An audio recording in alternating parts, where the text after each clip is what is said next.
Salut à tous, ici Michael, j'espère que vous allez bien. On se retrouve aujourd'hui pour une nouvelle vidéo consacrée au logiciel Blender. Aujourd'hui, je vais vous montrer comment réaliser une sorte de projecteur, donc pour projeter une texture sur un mur, sur un sol, ou tout simplement pour rajouter une texture en termes d'émission dans une light. Donc ça peut être une point light ou un spot comme je vais vous montrer aujourd'hui. Et on va même pouvoir l'animer en temps réel si on le veut, pour projeter tout simplement sur un mur, à la manière d'un vidéoprojecteur dans la vraie vie, ou tout simplement pour éclairer vos scènes avec une texture personnalisée. Vous voyez que ça réagit plutôt bien sur l'environnement. Alors là, on pense automatiquement à un exemple très concret avec le fameux logo de Batman qu'on va pouvoir projeter soit contre mur, soit dans les airs avec du volumétrique et tout, de l'absorption de la lumière.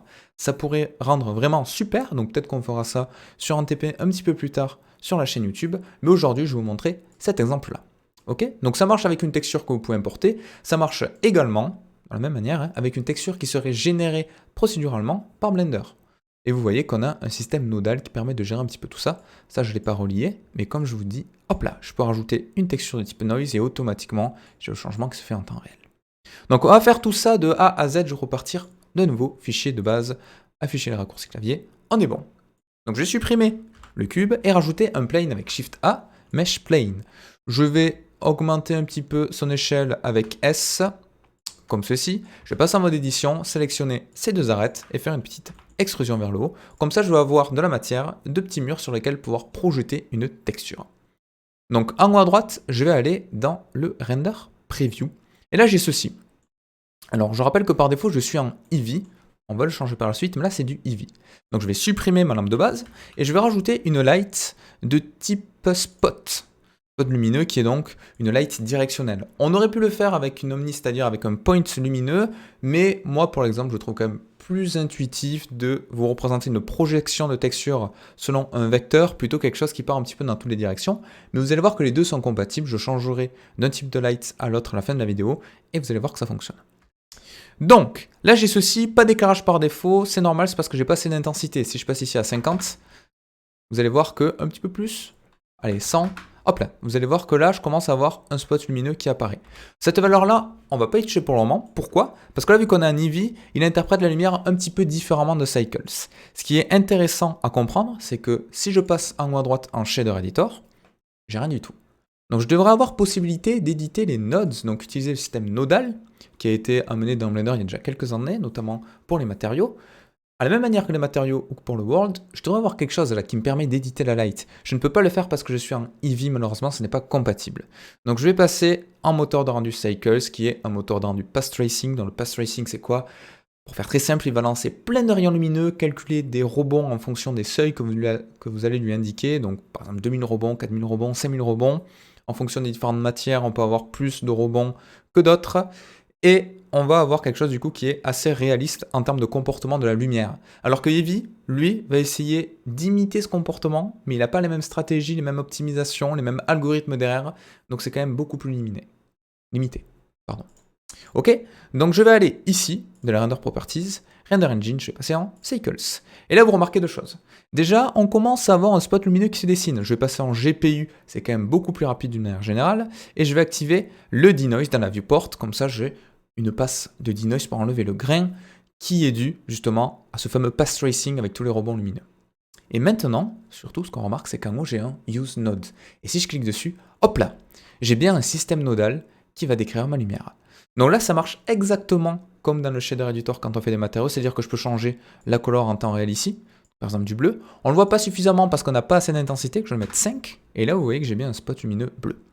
Moi, ce qui va m'intéresser, du coup, vous voyez venir, c'est qu'ici, je peux mettre la texture comme je le souhaite.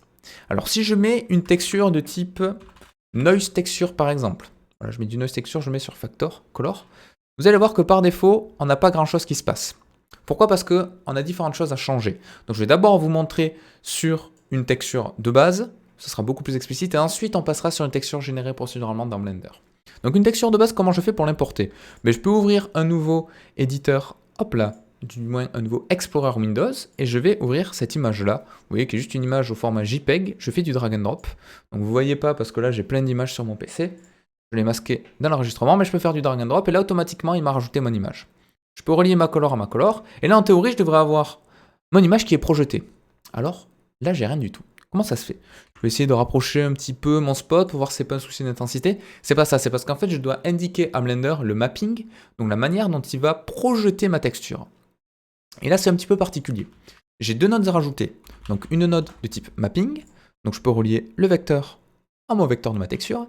Et très important en amont, ici, il me faut un texture coordinate. Donc lui, ça va vraiment être la manière dont il doit projeter ma texture. Est-ce qu'il se base sur une génération automatique? Est-ce qu'il se base sur les UV, sur les objets, sur la caméra, sur Windows, sur la réflexion, etc. etc. J'ai plein de choses. Je pourrais mettre du caméra, voilà. Et quand on passe en vue caméra, on aura quelque chose qui va potentiellement être projeté en fonction de ça. J'ai mon window qui est en fonction de ma fenêtre, j'ai plein de choses. L'objet également, qui peut être très intéressant quand on fait des textures procédurales directement sur un matériau. Moi, ce qui va m'intéresser ici, ce sont les normales. Pourquoi? Parce que l'orientation de mon spot, c'est tout simplement ça normal. Et du coup, là, vous voyez que je commence à avoir quelque chose. Alors, ma texture de base, je peux vous l'afficher pour que vous puissiez bien comprendre. On a une sorte d'offset qui se crée ici. Vous voyez, lui, il me crée un spot lumineux, mais il prend pas les bonnes valeurs. Il prend un petit peu les coins. Donc ça, c'est mon logo que j'avais fait il y a très longtemps déjà. Donc je vais pouvoir changer un petit peu tout ça. Déjà, la première chose, on ne le voit pas suffisamment, donc je vais passer à 15. Et là, vous voyez qu'on commence à voir quelque chose. Ensuite, on dirait qu'il y a un offset. Donc cet offset, c'est la location qui est présente ici. Donc vous voyez, si je me mets par exemple à 0,03, ouais, j'ai peut-être quelque chose qui est pas mal, 0,5. Ça peut être pas mal, 0,5, en fait, on peut se dire on a un offset d'une moitié et d'une moitié. Donc si je mets 0,5 et 0,5 en XY, là, vous voyez que mon logo, il est correctement centré. Mais j'ai un petit souci, il est complètement flou. Donc ça vient d'une propriété de base de mon spot lumineux qui crée une sorte de rayon pour avoir quelque chose d'assez réaliste et avoir une sorte de flou, de lumière diffuse. Donc ça, je peux le changer ici avec la valeur radius. Si j'augmente le radius, vous voyez que c'est de plus en plus flou. Là, on ne reconnaît même plus le logo. Et par contre, si je le descends au minimum jusqu'à 0, là, vous voyez que j'ai globalement mon logo qui apparaît. Donc j'ai plein de choses à changer ici. J'ai le spot size également qui me permet du coup d'avoir quelque chose de plus ou moins large. Donc forcément, si je dépasse, vous allez voir que là, je vais avoir plusieurs textures qui se répètent.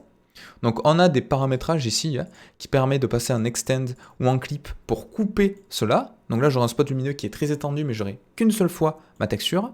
Donc ça je vous le déconseille parce que des fois du coup ça va éclairer, vous voyez, avec une sorte de carré autour qu'on va rogner. Donc ça c'est pas top. Donc moi je vous conseille d'avoir quand même un spot qui épouse plus ou moins la forme de la texture que vous voulez projeter. Et là on est pas mal. Et du coup, j'ai ma texture qui est correctement assignée et je peux en temps réel la déplacer et ça fonctionne plutôt bien. Ok? Donc ça, c'est pour une texture de base. Donc je vais mettre mon world à 0. Voilà, comme ça, vous voyez bien ce qui se passe. On va mettre 0,05 quand même, qu'on ait un léger éclairage, même 0,1. On a un léger éclairage quand même. Et là, j'ai ma light. Donc si je rajoute bien évidemment un cube ou n'importe quelle forme lumineuse, vous voyez bien qu'en temps réel, ça va projeter ma texture. En fait, les informations de couleur lumineuse, donc la color de mon émission, va être héritée de cette texture. Donc ça peut être vraiment pas mal pour faire un projecteur, comme je disais tout à l'heure, directement sur un mur, sur un vidéoprojecteur, enfin sur un, vous savez, les écrans qui descendent, là, sur plein de choses. D'accord? Et je peux également utiliser une texture générée procéduralement. Donc, par exemple, une wave texture. Wave texture, je peux relier ma color à ma color juste ici. Et très important, mon vector, pareil, je reprends le même vector qui va hériter de ma normale. Ça, je suis obligé de l'avoir tout le temps. Si je désélectionne ça, vous voyez, il n'y a plus rien qui se passe. Donc je suis obligé d'indiquer à Blender que ma texture doit se projeter en fonction de la normale de mon objet. Et là, vous voyez un petit peu où je veux en venir. Ce genre d'éclairage, on pourrait très bien l'utiliser pour faker, par exemple, des stores lumineux. C'est beaucoup plus optimisé d'intégrer directement dans ma light une texture avec cette forme de fente qui pourrait être apparentée à des stores avec de la lumière qui passe à travers, plutôt que modéliser vraiment des stores et projeter une lumière, ça va couper des rayons lumineux par endroits, ça prendra beaucoup plus de temps. Alors que là, vous voyez, en temps réel, je peux avoir quelque chose qui ressemble à ceci, comme si on avait une fenêtre qui était traversée par de la lumière, et c'est beaucoup plus optimisé. Donc je vous disais au début, ça marche avec différents types de light, je pourrais mettre en mode point. Vous voyez que là, la projection est un petit peu différente, parce que vu qu'on n'a pas vraiment de normal sur une point light, donc vous pouvez essayer de changer ici les types de génération, mais ça n'a pas forcément fonctionné. Donc on reste en normal pour projeter la texture, mais du coup on a quelque chose qui est un petit peu sphérisé. Dans la plupart du temps, moi je passe en spotlight et ça fonctionne très bien. Et je peux jouer ensuite avec le rayon pour avoir quelque chose de plus ou moins flouté comme ceci. Donc vous avez plein de paramétrages, également le bend qui permet d'avoir une sorte de rayon à partir duquel l'intensité de la lumière va baisser. Donc ça, je vais peut-être repasser dans ma texture de base pour bien voir comment ça se passe. Vous voyez, quand je fais mon bend, si je me mets à 0, j'ai la même intensité partout. Si je réduis un petit peu, ça me crée 2 cercles. Et on a une sorte de fondu en termes d'intensité d'émission qui se crée. Donc voilà, j'ai plein de choses que je peux faire comme ceci. Et voilà. Donc, vous pouvez vous amuser un petit peu avec les paramétrages. Et là, il y a exactement tous les mêmes réglages qu'on pourrait avoir dans le système de shader de base de Blender. Donc, si je passe en mix RGB, par exemple, si je mélange ces deux couleurs, comme ceci, et que je me mets en multiply, peut-être que j'ai inversé les deux. Hop là. Vous voyez, je peux avoir une sorte de texture, donc ma texture de base, avec toujours ce fameux effet store qui est présent devant. Donc là, j'ai mis du wave texture, ça marche avec le Musgrave, bien évidemment, vous savez que j'adore ça. Ça marche avec le noise, ça marche avec plein de textures, tout ce que vous voulez.